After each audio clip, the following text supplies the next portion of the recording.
You just stay home all day, right? Tired from just cleaning?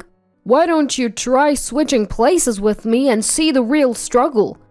Maybe I should divorce such a useless wife. Ugh, not this again. The way my husband treats me, a homemaker, is truly exhausting. My name is Jennifer.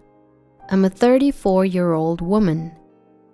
I married David, my coworker, 2 years ago after a workplace romance. Back then, I planned to continue working after marriage. But David said, I'll work hard outside. You take care of the home. That's my ideal. Men work outside, women protect the home. I naively agreed. I quit my job to become a full-time homemaker, influenced by David's perspective. I used to be easily swayed by others' opinions. Above all, I deeply loved David. So, I followed whatever he said without questioning. I guess I was blinded by love. If only I had stood my ground and not quit my job. Maybe things wouldn't have turned out this way. That's what I still believe. People think homemakers just laze around at home all day. But in reality, it's not like that. Cleaning, laundry, neighborhood meetings, they all consume more time than one might think. Doing all these tasks daily by myself is honestly tough. Employees get weekends off, but homemakers don't. So, on Sundays when David's home, I'd ask, "Hey, I'm a bit busy. Could you help clean the bathroom?" But he'd instantly get grumpy. Seriously? I work every day to provide, and now you want me to work at home too? Who do you think provides the meals?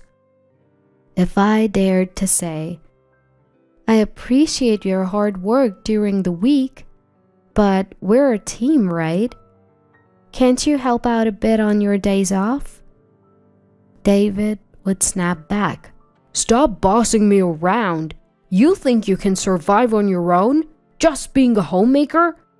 Want a divorce? David immediately snapped. Who do you think you are? Just because you're home all day doesn't mean you can boss me around. Want me to divorce you? Think you, just a housewife, can survive on your own? Shockingly, he threatened divorce. I was at a loss for words. Maybe I shouldn't have reacted the way I did. From then on, every time I said something, David would end with, "If you don't like it, let's divorce." It felt like he was using that phrase to control me. Even though I used to work, I had retired and become a housewife. The idea of divorce that David kept bringing up was terrifying. If he really divorced me, how would I survive? What about income? Where would I live? For me, a housewife, nothing was scarier than the thought of divorce. What scared me the most was David himself. He used to be so kind. How did he change so much after we got married? Did I make a mistake in judging him? I deeply regretted marrying David. Lately, as soon as David comes home, he'd say, "Isn't it obvious you should greet me at the door when I, the breadwinner, come home? Who do you think pays for everything here?"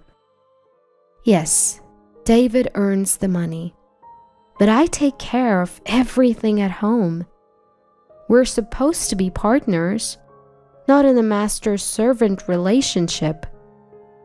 It's supposed to be an equal relationship. Yet, David seems to believe he's superior. He looks down on me, thinking he's above. At first, I thought maybe he was venting work frustrations on me. So I kept quiet. But over time, David began to act like he was always right. And every day was like this. After his lecture, David carelessly throws his suit all over the place and changes into casual clothes. I pick them up and toss them into the washing machine. This is a daily routine. Even after eating the dinner I prepared, he complains. Is this all you can cook? I work hard for you. And this is the meal I come home to? Where's your gratitude? I've grown tired of dealing with David's constant complaints. Despite David not earning a high salary, I manage our finances, saving for our future children, leaving little room for extra expenses. Still, I always try to prepare healthy meals, using nutritious ingredients and cutting down on salt. Yet, he still finds reasons to complain. I felt like everything I did was being negated, and my self-confidence dwindled day by day. On top of that, he demands $500 a month for his personal expenses. If I gave him that much, our finances would be in the red. At first, I used some of my savings to cover the expenses, but that wasn't sustainable. So, I tapped into my connections and started a remote job that I could do from home. Of course, I didn't tell David. You see, a while back I had mentioned, "Hey, things are a bit tight with our finances. I was thinking of getting a part-time job. Is that okay?" To which he snapped. What? Are you saying I don't earn enough? You probably just want extra cash to splurge, right? You should just stick to taking care of the house. Knowing David, I was sure that if I earned, he'd just take more for his personal expenses. So, I decided to work remotely without telling David. The money I earned went towards our living expenses and savings for the future. A former colleague introduced me to his remote job. I would log into the company system and handle administrative tasks, mainly settling travel expenses claimed by employees. Having experience from my previous job, the work wasn't challenging. More than that, being home all day, this remote job gave me a sense of purpose. It felt rewarding. Then, one day, after juggling remote work and household chores, I was exhausted. I decided to take a short break and lay down on the sofa. That was a mistake. I unintentionally fell asleep and was awakened by David in the evening. It was already night. Of course, dinner wasn't ready, and neither was the bathroom. David, seeing this, sighed and said, What were you doing all day? Lounging around? Neglecting the house? I come home and you're just napping on the sofa. Seriously, homemakers are just leeches.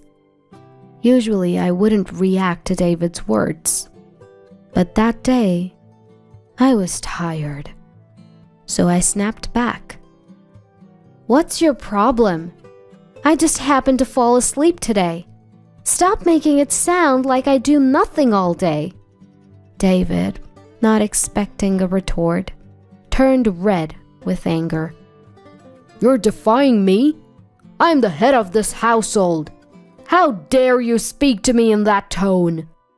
If you're going to be defiant, leave this house. Well, maybe I will. I've been waiting to take some time for myself anyway.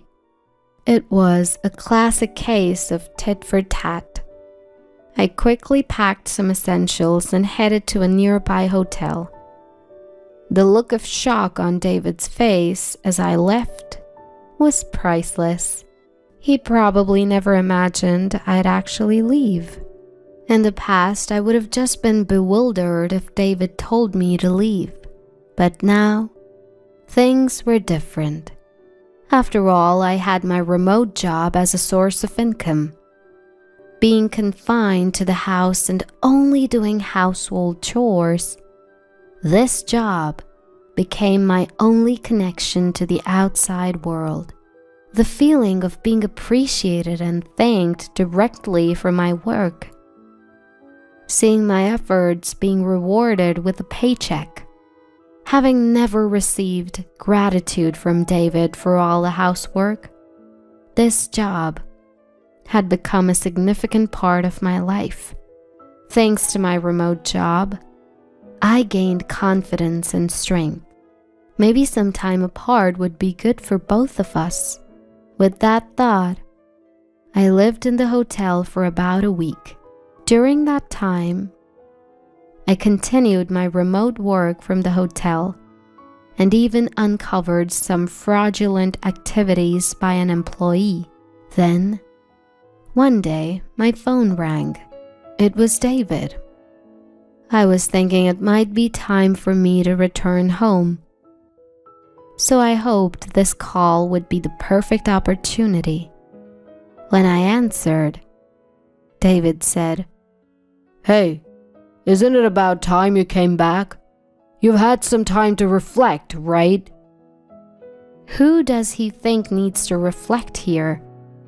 Even as I was at loss for words, David continued, "You must be missing me, right? Life must be tough without me. If you apologize, I'll let you come back home." Such arrogance from him. Who does he think he is? So I decided to play it humble and said, "I'm really sorry. It was my fault. I miss you every day. Please let me come back home." To my surprise, he responded with such relief. "I knew it. You can't handle life without me. Fine, come back home." He couldn't even see through my act. I was taken aback, but decided to return home with an innocent face.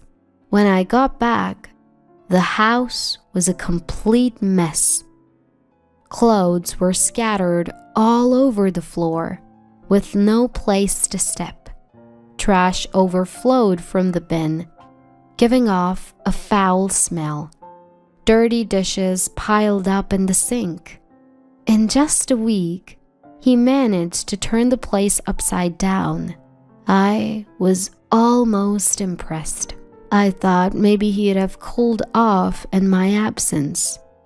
Maybe he'd have taken care of the house. All my maybes were shattered. He probably called me back because he couldn't handle the mess anymore. Not because he missed me or felt sorry. Realizing this, I was disappointed in David. I couldn't believe it had come to this. I was once again disappointed by David's carelessness. But in a way, I was grateful because it gave me the push I needed to do what I had planned for David without any hesitation. For about a month, I acted as if nothing was wrong at home. I cleaned up the mess David made and followed his every command, even when he complained.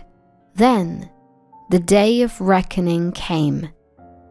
I executed the plan I had prepared and waited for David to come home. I didn't prepare dinner or even the bathroom. When David came home, he was angry that I hadn't greeted him at the door or prepared dinner. I simply apologized. "I'm sorry, I was so busy today and couldn't get to it." Feeling empowered by my submissive attitude, David lashed out even more than usual, and then he said those words. "You're just a parasite, you know. You can't earn money and can't even manage the house properly. I wonder what would happen to a woman like you if we divorced. Maybe I should just file for divorce, huh?" I had been waiting for him to say that. The word divorce that David flaunted like a badge of honor. With a smile, I replied, "You don't need to file. I've already prepared the divorce papers." David looked confused, so I showed him the actual divorce papers, already signed by me. "All you need to do is sign." David started to panic. Of course, he never expected me to agree to a divorce. "What? No. You'd be the one in trouble if we divorced, right?" "Don't worry. I'll be just fine. Haven't you noticed? Look around the house. Don't you see?" David looked around frantically. "Where's the TV? The fridge is gone too. What's going on?" "Oh, did you forget? I brought the TV and the fridge when we moved in. So, it's only natural that I take them with me when we divorce. I had everything I bought removed by professionals." "Wait, you can't divorce me. How will you survive without my income?" "See," I sighed. "Don't you get it? The person handling expense claims at your company, that's me. We never met face to face, only communicated through chat or email. So you never realized." Yes, I was working remotely for my former workplace, which is David's company. The old acquaintance I mentioned was a colleague from that company. I had been hired part-time on the condition of remote work. I used my maiden name as my family name and kept my first name. At first, I thought David might find out. But that was needless worry. For me, David had long forgotten my maiden name. I'll tell you one last thing. Your expense claims were clearly off compared to others. So I looked into it. I've already reported the results to our boss. The employee misconduct I discovered while at the hotel was none other than David. While handling David's expense reports, I found several suspicious claims. Claims for travel expenses, for supposed business trips and hotel stays. But as his wife, I knew David was home on those days. David was trying to embezzle money by claiming fake business trips. He probably thought he'd gotten away with it. But as his wife, it was clear to me he hadn't actually gone on those trips. So I cross-referenced his past claims with his actions on those days and investigated all his fraudulent claims. At first, I wondered if I could somehow brush it under the rug, but after a week in the hotel and hearing David's words over the phone and seeing the state of our home, I made up my mind. I'd be the one to end things with this man. I've already reported it to our boss, and I've asked for appropriate action to be taken. Tomorrow, when David goes to work, he'll be called into the boss's office and questioned severely. He was misusing company money after all. It's only right. Thank you for everything. I'll be happy on my own. Goodbye. My belongings have already been shipped to my new place. All that's left is for me to leave this house. Leaving a stunned David behind, I walked out of the house with a spring in my step. Later on, David was dismissed from the company. Being dismissed makes it hard to find another job, and it seems David is still unemployed and attending a job support center. Of course, the house is reportedly a mess. David was reluctant to sign the divorce papers and kept asking me to come back, but I had no intention of doing so. I left all the procedures to my lawyer and finalized the divorce. As for me, I switched from remote work to full-time and fully returned to work. I'll be single for a while, but I plan to look for a new relationship soon. Of course, my criteria for a partner is someone who's willing to share both household chores and child rearing.